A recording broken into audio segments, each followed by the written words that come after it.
Hello everyone, my name is Alejandro Martinez. I am here to introduce to you all Snackability. Around campus we have a lot of snacks that are available, some healthy, some unhealthy, and since students are prioritizing school and time, they don't really pay attention to what they eat. So we need a way to motivate students to be able to eat healthier, and this is where we use an app that compares USDA standards with on-campus snacks. In this case, starting this semester, it's not only the Snackability mobile app, but it'll also be a Snackability web app as well. The original solution was to have a mobile app, but now we also have a web app to help provide users with a platform to track their eating habits. This will also allow users to search for snacks, view important information about snacks, and they'll be scored based on how healthy the snack is, and based on how healthy they eat, they'll be rewarded with achievements and other things that we'll see soon. Here we can see the mobile app and the web app.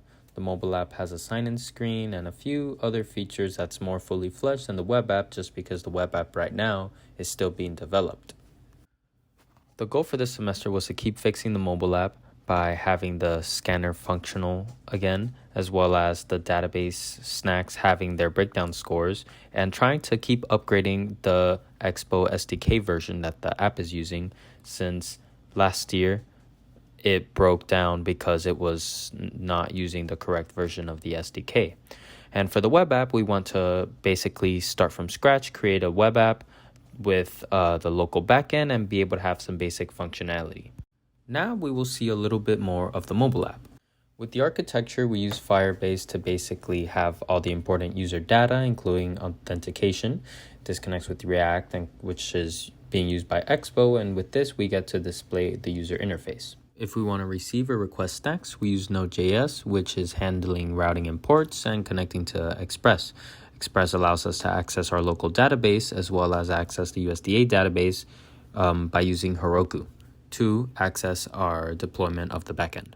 Hello everyone, this is Carlos. I will quickly give us a small overview of Snackability Mobile and some of the issues we faced, as well as how we implemented our solutions to fix these issues for the 6th iteration of Snackability. Alright, here we have a list of most of the major user stories we worked on throughout the semester. Most notably, we have our fix of the barcode scanner, breakdown scores, our upgrade to SDK version 39, how apples are given to users, and limiting the number of recent snacks shown to our users. First off is our fix of the barcode scanner. In Snackability, you can manually enter a snack you're consuming by simply searching for its name and brand in our search bar. However, you can also simply attempt to scan the barcode of the snack you're eating, and if it is in the USDA database, we can retrieve it for you as well. Once you have successfully consumed the snack, you are given a score based on how healthy the snack you ate was. This score is then broken down and visualized for our users so that they may understand why they received a certain score for the snack they just ate. This would hopefully encourage healthier snacking by educating the user on whether the snack they are eating is healthy and why.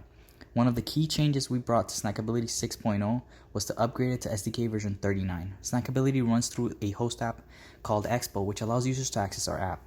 Expo frequently updates and requires developers using this platform to update alongside it. If the application is not upgraded, it will eventually become deprecated and will not be supported on Expo. We successfully upgraded Snackability from SDK version 37 to SDK version 39. Another major feature of Snackability is to reward its users with apples when they eat a healthy snack. Apples are a currency given to our users that can be exchanged for golden apples, which are meant to be a way to reflect that you are eating healthily.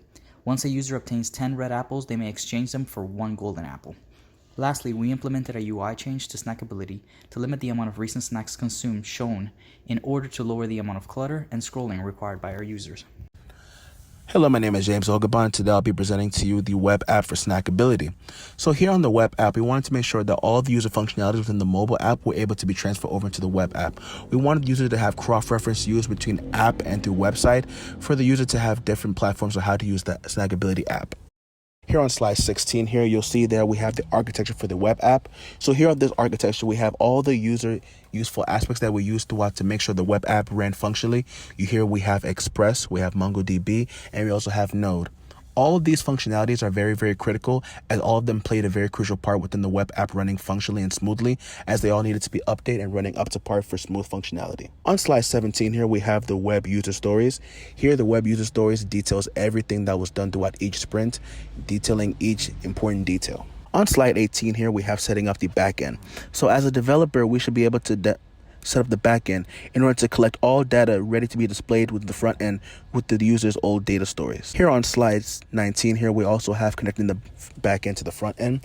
This is a very critical aspect, as connecting all information from the back end to the front end will make the user to be able to store all their imports, to store all their snack searches, and have all the list of things that they're wanting to see stored within that back end and to be presented to them and displayed perfectly within the front end.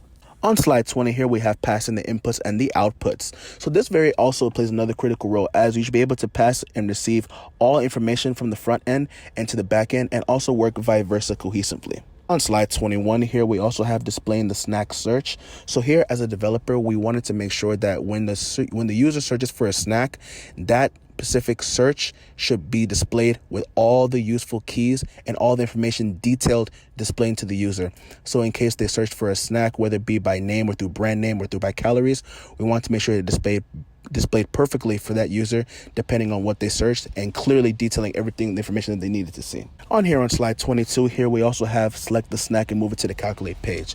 So here we want to do, when the user selects a snack, it will transfer them over into a new page, and from that new page they'll be able to calculate and generate a perfect score based on their nutrition needs and their calorie intake and what they hope to achieve within consuming that snack, whether it be good for them or not good for them. So that's a basic summary of how we want to use the web app for this semester. The web app, like I said, is a very, very, very useful aspect for cross references between mobile and through app website. So thank you and have a nice day.